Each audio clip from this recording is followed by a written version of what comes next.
I thought my boyfriend of 3 years was my soulmate, but now I'm scared of him and his anger and how he treats our pets, and I'm planning on ghosting him completely.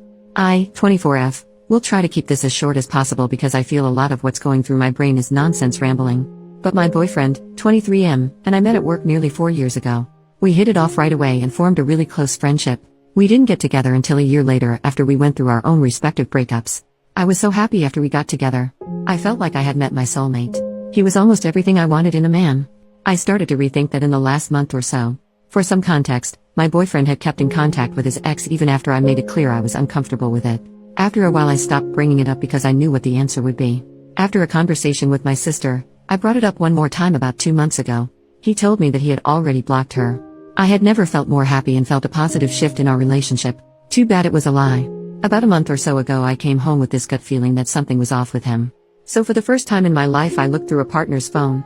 The messages were innocent enough but spanned back far enough to tell me he lied about it ever blocking her. Not only did he lie about not being in contact, he'd blown off a date night with me to go hang out with her. When I confronted him he broke down and said that he had only gone to her because he was feeling upset about his family's situation. He claims the only reason he didn't come to me was because he thought I couldn't handle the stress given my mental illness. At the time I wanted to work it out and forgave him under the condition that he blocked her and came to me about his issues. He got better about telling me things, and as far as I knew he had her blocked. Well, the other night he said he was going out with some friends and would be home late. All of this was fine and normal until I noticed that he had turned off his location and was ignoring my calls. He says that he left his phone in his car and turned off his location by accident. But given that I have more than 2 brain cells, I know he's lying. He got a brand new phone and it has been glued to his hand since he got it, so him leaving it his car seems so unlikely to me. These 2 events aren't the reason for me wanting to leave but rather the catalyst. After both of these things happened, I started looking a little too closely and have noticed some concerning behaviors. The first being I don't think he actually likes me as a person. He talks about how much he loves me, but a lot of his compliments are rooted in my appearance. He says he thinks I'm smart, but whenever I say something that he doesn't really agree with, I'm stupid for thinking that. He's constantly telling me how much the gifts he gets me are despite me asking him not to, because it makes me feel bad for not being able to afford the same caliber of gift for him. Our sense of humor is rooted in being slightly mean to each other. With that sense of humor, we're bound to hit a small nerve every now and then. When I hit a nerve he tells me and I stop bringing it up, but when I let him know that he made fun of a big insecurity he continues to make the same jokes. To make matters worse, the jokes aren't even that funny. Those are small behaviors I feel can go overlooked, but the following are more serious and have been a big fight between my boyfriend and I. The first one being his anger. No matter the situation, if there is any kind of inconvenience he defaults to anger. Small disagreements escalate to full-blown fights because he gets angry and doesn't let me share my thoughts on the situation. And big fights turn scary. We have only ever gotten into 2 or 3 really big fights, but they have all left me feeling scared of him for a few hours following. Now onto the most serious in my opinion, his treatment of our animals. He came into the relationship with a dog and we just got a new puppy a few months ago. When the dogs chew on something or run up the street after a squirrel or whatever, he hits them. I'm not talking about a pop on the nose, I mean our puppy will scream his head off because my boyfriend is so incredibly mean to him. In an attempt to keep the violence to a minimum, I took over their punishments.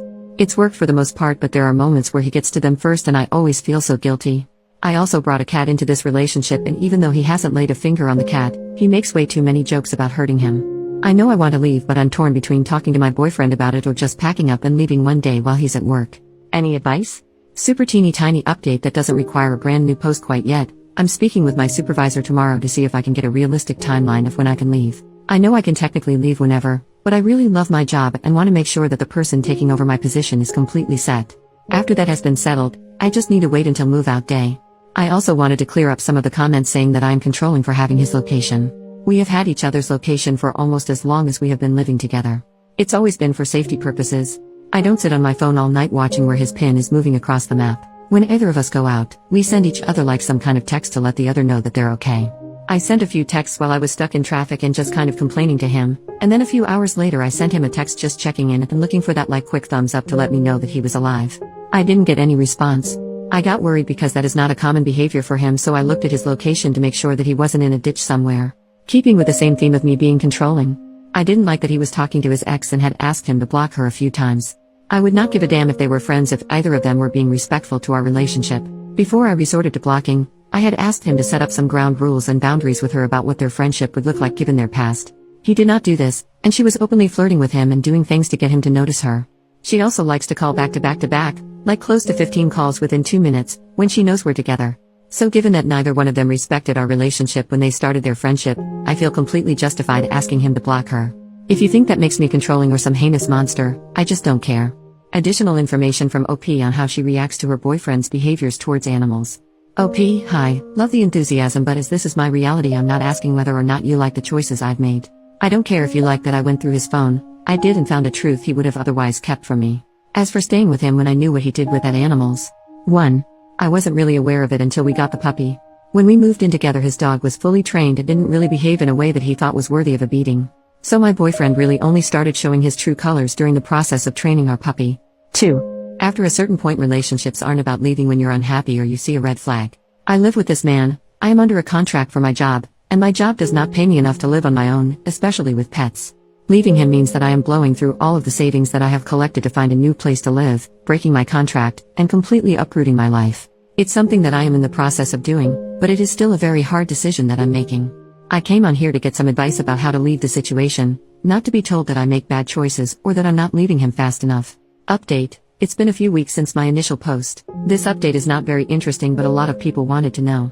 At the end of my last post, I had settled on leaving with my pets and was just waiting on move-out day. Move-out day came quicker than expected. Nothing escalated to a dangerous degree, but his behavior changed a lot. Suddenly he was being so incredibly sweet and was talking a lot about commitment. During our last conversation, he was ready to go down to the courthouse and get married right that second.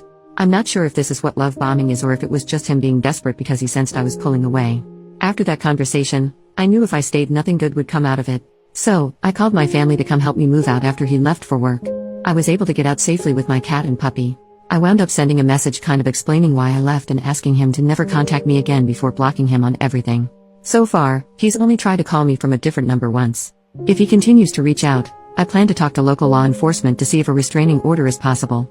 I'm not a fan of how everything ended, but I am glad to be out of that situation and somewhere safe where I can learn who I am outside of him. Relevant comment, OP should get a restraining order against her ex so he can't come near her. OP, in my state you can't get a restraining order unless there is a proven history of violence or stalking.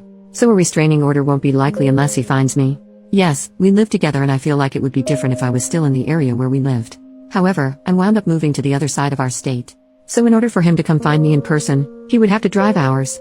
Regardless of him claiming forgotten items or whatever, the distance he would have to drive would be considered stalking in my state, which would definitely make getting a restraining order just a teeny tiny bit easier.